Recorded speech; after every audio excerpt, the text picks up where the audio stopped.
Hey, how's it going, guys? Yeah, this is a new edition of Taffs Word. This isn't going to be about our current playing staff, or managerial staff, or coaching staff. This is going to be mainly about the current setup at the club and the way it's being run, the board of directors, and the supporters trust model that we're currently operating on.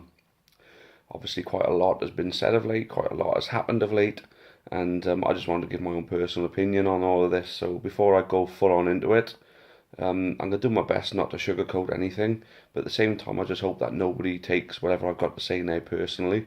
This is just an opinion, and it's not based on any personal relationship I have with any past, present, or possible future board members. This is basically how I see things on the limited knowledge and information I've been given. I don't like to dwell on rumours and things like that, but when you hear the same thing from a lot of different angles, you start to think, well, is it rumour or is this actually real? It just goes to show, really. Um, Basically, I was always a very big supporter of the trust model from when it was first presented to us last season. The trust launched a takeover, and it was at a time when on the supporter partnership meeting we were told there were some rogue elements swooping in for the club the very moment they can. Basically, as soon as Les was ready to let go of his shares, basically somebody was going to come in and buy him off him. And it turned out to be the same people that destroyed Alfreton Town who were going to do it. And we were going to basically be on a full on Oyston kind of situation like Blackpool are on. Somebody was going to come in, drain whatever resource they could from the club for their own benefit, and then leave us and hang us out to dry. Thankfully, the supporters trust were there to buy the club. Thankfully, the fans bought into the trust model, and thankfully, we then bought the club.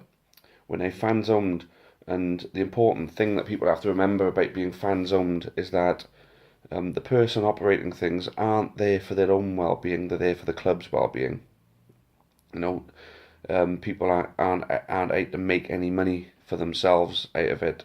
These people who are on the current board of directors are volunteers. They're giving up their time for our club. They obviously feel as though they've got something worthwhile to offer, and I believe right now we got to allow these people to give whatever they've got to offer. There's been a lot of talk about egos being on the board, and people are doing it because they want to be in a suit in the director's box, because they want to boost themselves, because they like the title. I don't know. I mean, a lot of people asked me if I was going to go for the board, and I point blank said no. Personally, everything I do is for the club, not for me. I get absolutely nothing out of it, you know.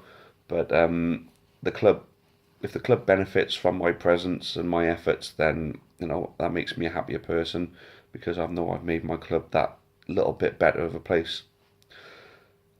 And from what I've gathered from everybody that's currently on the board, that is very much the case for all of them as well.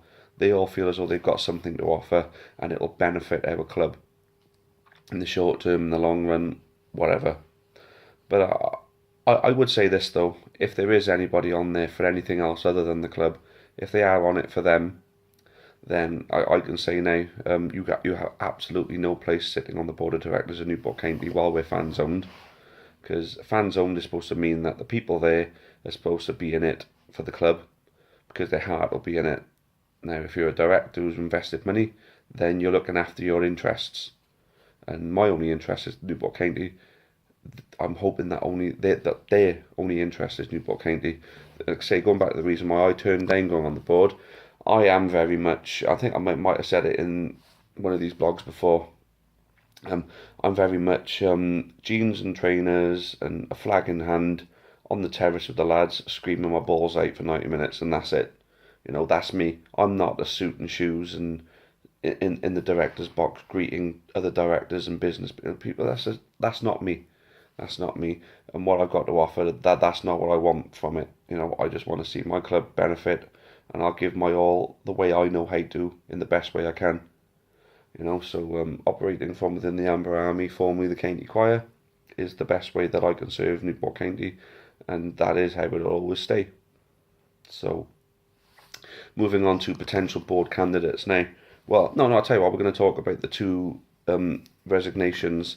First of all, John Bowcut. A lot of bad words are said about John. Apparently, businessmen around Newport don't want to work with Newport County while John Bowcut is on the board of directors, and apparently the same went for Tony Pring. Well, we'll go with John first. John was always nice to me. He was always pleasant, always bought 50-50 tickets off me, and never really gave me any reason to think that he had any personal agenda whilst on the board of directors. His outburst at the AGM was his own downfall, I feel. If he felt aggrieved, he should have brought it up with the rest of the board, and I believe there's enough integrity there to not be trying to single him out or try and bully him or so, or whatever he would have allowed us to believe.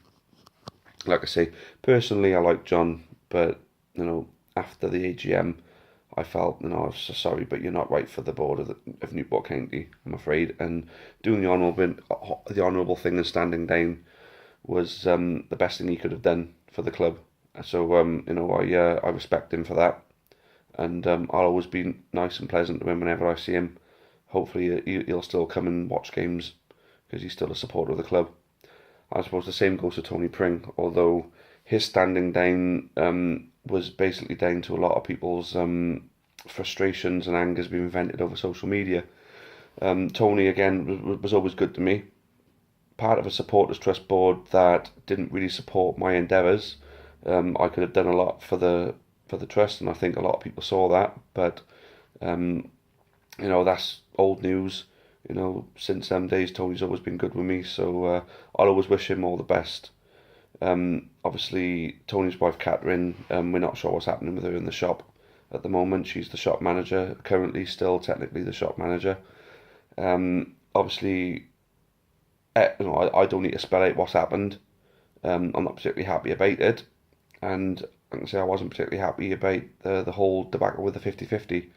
That wasn't a particularly pleasant experience for anybody, especially when your heart's in the right place for the club and someone's questioning that. But like I say, I'm more of a forgive and forget type person, so I was happy enough to let that one go, and still be pleasant and nice. And this thing, I always try to find the happy medium. I always try to find the way I can be friendly with everybody, not get in the middle of anybody's arguments, and just make sure people can look at me and think, oh yeah, Taff, I can count on him. I'll ask him if he can do me a favour. If I can, I will. I'll do anything for anyone, especially if it's to do with Newport County. So so Tony Pring stepping down, like I said, the same thing was said about him as what was said about John Bowcut.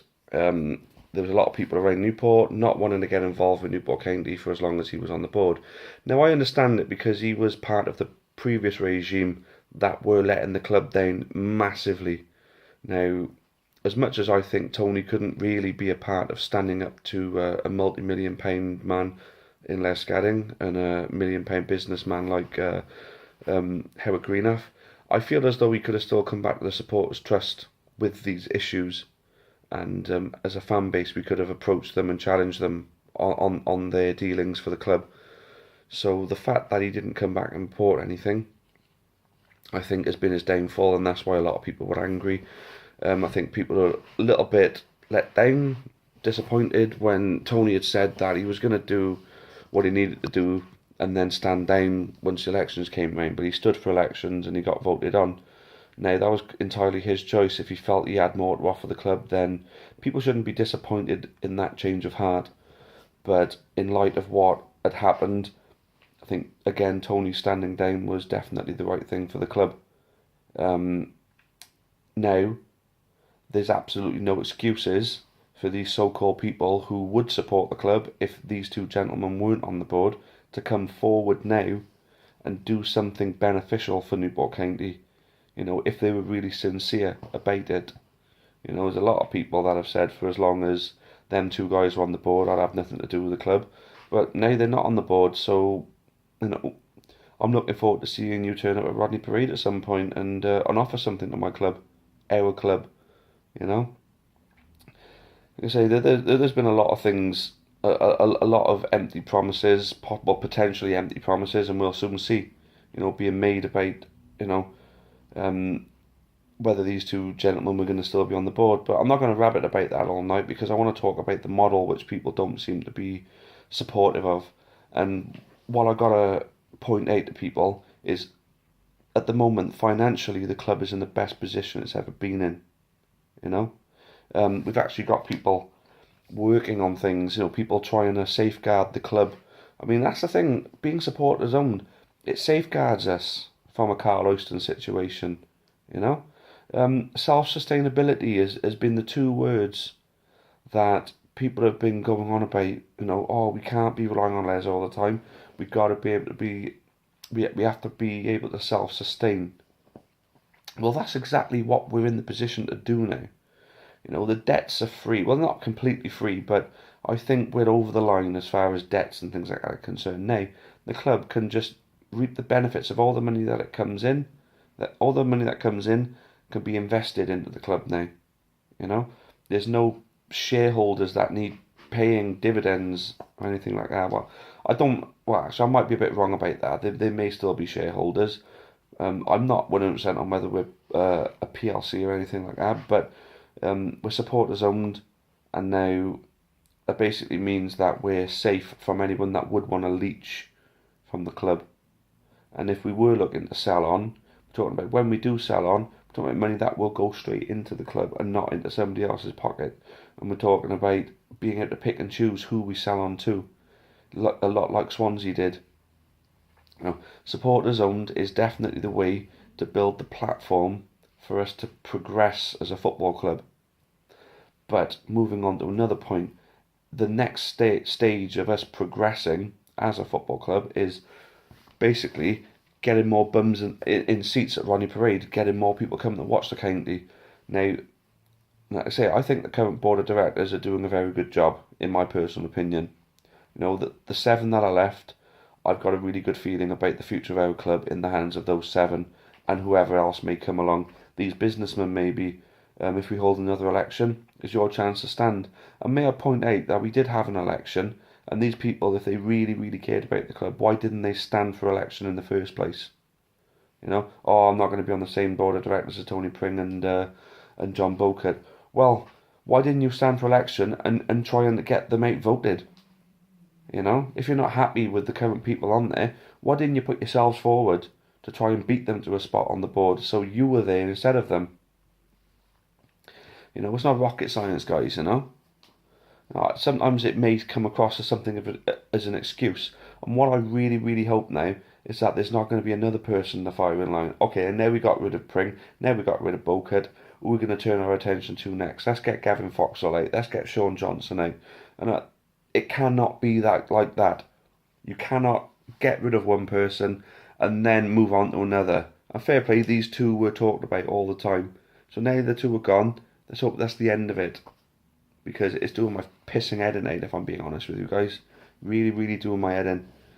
I mean, we're talking about people who I got a lot of respect for, and now I just hope that, they're going to do what they said they were going to do now that those two are gone. And I keep repeating that, I know. But it's just so frustrating because I want to support everyone. I want everybody from either side to come in the middle, meet here, and think, how are we going to take this club forward? It's about Newport County now. It's not about any individual. There's no individual who mean more or who are more important than Newport County Football Club, or Newport County AFC, I'll call it. Because there wouldn't be no Newport County now without Newport AFC. That's one thing to remember. So anyway, before I keep rabbiting on, yeah, these businessmen have to come forward now. These people that have stopped supporting the club because of the reasons that they've stated, and they have no reason to now, had better come back now, Otherwise, you've got to question, are they really supporters of the football club? Well, like I say, I've said it about the board as well, the current board. If it's about them and not about Newport County, you've got no place on the board. If it's, anyone who wants to come forward to help out, if it's about you and not Newport County, then stay away, please. And now, like I said, the one thing that the current board of directors are failing us on, and I'm happy to say that, they are failing us, is promoting Newport County's name across Newport and the catchment area. There is nothing Newport County, there is nothing to promote our games around Newport that I can visibly see on a day-to-day basis. We need everyone in Newport on a daily basis to see something about the club. They need to see Newport County are at home versus Crewe, come down. I mean, you can't rely on social media for this stuff all the time. You've got to be able to put it into people's faces. There is professional Football League football being played in your hometown city. You may feel an affiliation to your Liverpools and your Man Uniteds and your Chelseas and Arsenals and whoever else. But hey, I grew up with Liverpool. I grew up with them. I still watch their games, on the TV. I still try and enjoy, a game or two of Liverpool. But Newport County is my hometown team, and it's I've been on both sides of this argument now.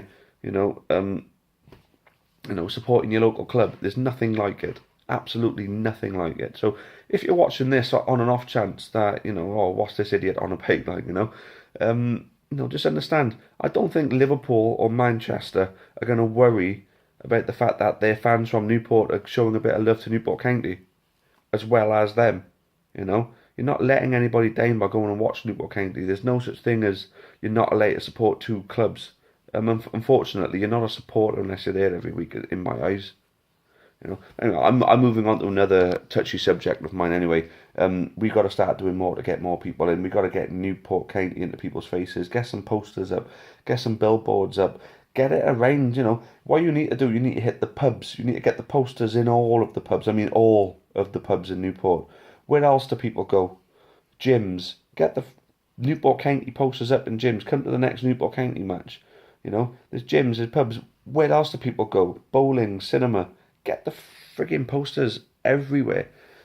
Shops, when you go to pick up your newspapers and your rolls first thing in the morning. Newport County are at home on Saturday. It needs to be in people's faces more. You can't rely on the Argus, you can't rely on Facebook and Twitter. So there's that. And another thing as well, we need to be aiming for the catchment area. Now, I may have mentioned this once or twice before, but we were proposing a deal with Stagecoach for subsidisation of bus travel for the people from outside of Newport to come along and watch us. Give people a reason to go out for the day on a Saturday. Take the kids out, Give people a reason to go. Professional football match, League 2, yeah, I fancy popping down there, especially if my bus travel's being paid for. Get a return ticket, subsidising your match ticket. It's not rocket science, You've got to get these people. At the moment, we had our lowest home attendance, I think, for a league match at Rodney Parade since we've been there, and that's including our time in the conference. I'm quite certain of that. I don't think we've had a lower than 2,000 home attendance, so it is a bit of a bad situation, especially when we got a better team than last year. We got such high hopes than last year. The crowd shouldn't be the same or worse than last year. So why not get out into people's faces, like I say, and get some bums in seats more. Get the terraces packed out, get the Bisley packed out. Well, hopefully there's plans afoot. If not, I hope everybody's watching this and thinks, shit, he's right. I'm probably wrong, I usually am, I'm not always right, But, the commercial guys, we've got two people on commercial. Norman Parcell and his team, they can't do it all. They're hitting the most important areas, and that's the schools and the local kids' football clubs and things like that. But we need to get the older people in as well. That's where we're going to make the money, is from the adults turning up as well. Start making deals with kids. Kids for £1 with a paying adult. It's not rocket science, Let's get people there. Let's get people spending their money in our club shop. Let's get people buying our 50-50 tickets as well. Let's get people wanting to sponsor the match ball and the match and getting into hospitality, wanting to buy a box. Let's get this out into people and stop relying on Facebook and Twitter. Anyway, that's enough that I've got to say about that. The Supporters Trust model is definitely the right way for us to take the steps that we need. It's not going to be forever, because we can't get into the Premier League on a supporters-owned model with our support. We need the kind of support that Liverpool, Man United and Chelsea get every week, for us to be able to be a self-sustainable Premier League team. We do need the right investment, we do need a better stadium, and we do, well, we're talking Premier League now. We're talking a decade or two before we could even think about that. But what's first? We've got to get the people to Newport to show a bit of love to Newport County before we can move forward at all. Anyway, that's 20 minutes of your life you're never going to get back anyway, guys, so I think I'm going to call it a day there. If there's any points you want me to raise, if there's anything you want me to talk about, or anything you want me to add to what I've just said, just let me know, and I'm more than happy to do a separate video on it. But in the meantime, it's all about Newport County, guys. It's all about Newport County. You know, not me, not you, not anybody else. Newport County is the most important thing. So I hope everybody reflects on this and remembers that. Anyway, thanks for watching and thanks for putting up with me. Cheers, guys. Up the county.